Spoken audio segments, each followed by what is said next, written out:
So one of the problems if you're working on a Ego, Super Ego, id, anything like that, is the seat bolt situation is terrible.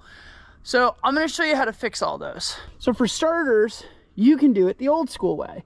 You can just take an existing seat, which has a track up top, and drop these in, and you know, that works. All you're really doing is plugging off those bolts where your seat originally attached and calling it a day. So a couple months ago, I showed another way to do this, which is sort of more similar to the old school way. And I'm gonna show you how that worked because I had a lot of questions at the time. So here's another Super Ego. This one, I have gutted out, put a donor seat. I wanna say this is from a XXX. I don't know, it's super comfy in here.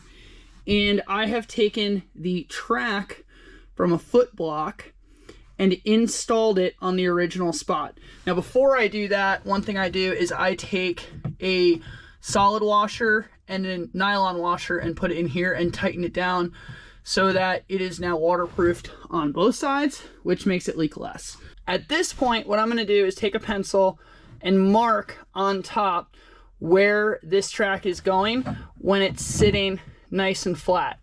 Tightening this down is a great way to hold it in place. Mark on both sides, rip the seat out. With the seat out, I'm gonna grab a tape measure. I'm gonna measure from my mark to the top on both sides and make sure that they are consistent. Then I'm gonna transfer this mark to the back side using the top as a flat surface. Is it perfect? No, but it will be good enough for our purposes. So get a matching mark back to front. Once that mark is on the back side, we're gonna transfer a line all the way across the back. All right, so we took the bent up braces from the foot block and, you know, ish straightened them. Now what we're gonna do is we're gonna go to that line that I marked, and this is pure eyeballing. If I was smart, I would have measured how far out I'm gonna need going this way, but yeah, I'm not. So what I'm gonna do is I'm gonna pick one of these holes, line it up so it's consistent, and start drilling, bolting, riveting this sucker in. Now, the straighter you can get these things, the better. The more consistent you can be with your mounting in terms of finding a way to make sure that they are the same lengthwise and up and down, the better off you're going to be. Is this mission critical, make or break rocket science? No, because they're aluminum and they bend. So you have some wiggle if you do screw it up. Now note, the secret to making this less painful is gonna be to put your holes on the back side of this, right?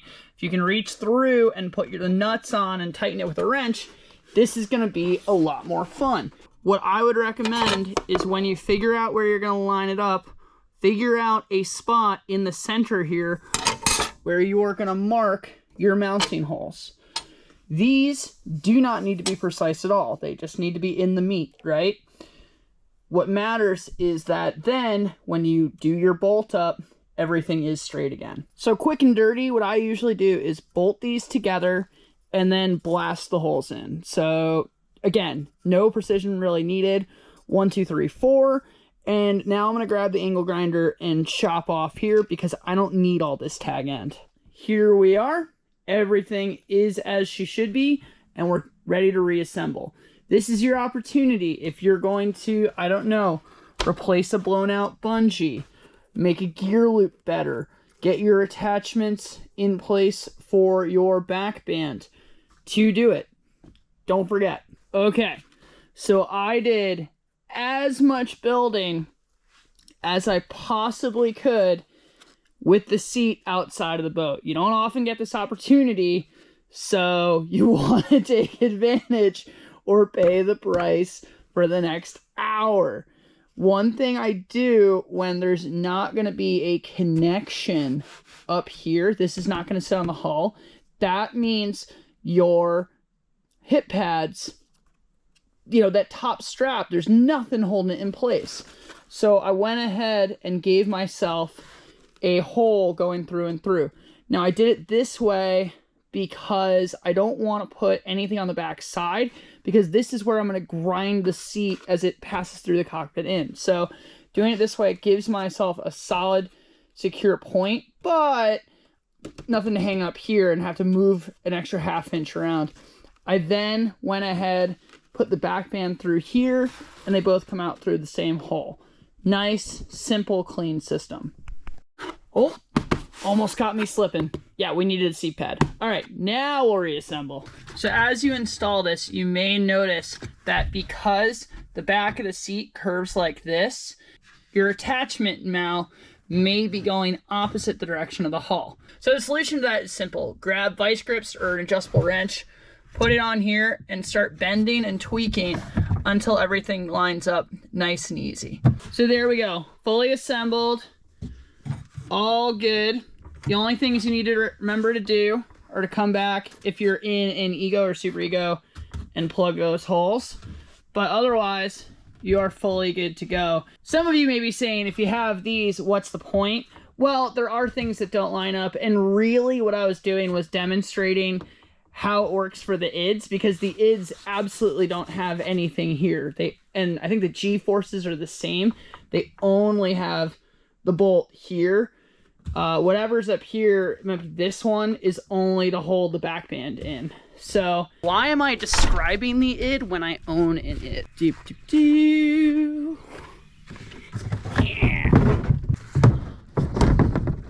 There you go. Now at least you understand what I'm saying when I'm saying there's nothing here to hook into, and it really, because of the geometry of the cockpit and everything, you can't really drill in here either. So the way I did this previously, and I'll drop a link right here, is just bolting through here to a 1-bolt system on the seat. We have used the snot out of this boat, and it works fine, but it's the smallest size. So my concern is that if you put a big person in the big size, especially if the seat isn't super snug, which this one is, you could cause problems down the road. Hopefully now you understand what I'm saying by you can't just grab a spot like you usually do and start blasting in. The cockpit rim overhangs, none of it works. By the way, if you want that Super Ego, it is about to be for sale on my new site. So check it out, there'll be a link to it right below this video probably.